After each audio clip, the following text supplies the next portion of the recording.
I'll tell you a scary story about a haunted train. It was called the Midnight Train. Locals whispered about it, but few dared to speak openly. The legend said that once every few years, the train would appear on an abandoned railway line deep in the countryside. It wasn't listed on any schedule, and no one knew where it came from or where it went. One night, a man named Eric missed his last train home after working late.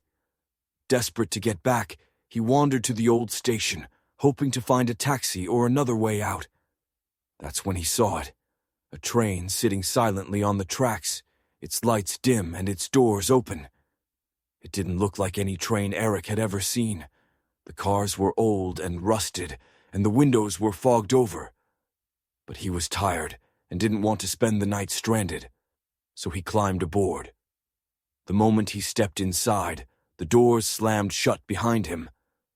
The air was cold and damp, and the seats were covered in dust. There were no other passengers, just rows of empty benches stretching into darkness. The train began to move. At first, Eric thought it was just an old service train. But as he looked out the window, he realized something was wrong. The scenery outside wasn't familiar. It wasn't even real. Instead of towns or fields, there was only darkness and faint shapes moving in the shadows. He tried to move to another car, but found that the doors wouldn't open. Then he heard it, a faint whispering coming from behind him. He turned around and saw them, shadowy figures sitting in the seats, their faces pale and featureless. Eric ran to the front of the train, desperate to find the conductor or anyone who could help. But when he reached the engine room, it was empty, except for a single note pinned to the wall. It read, "You shouldn't be here." The whispers grew louder as the shadows closed in around him.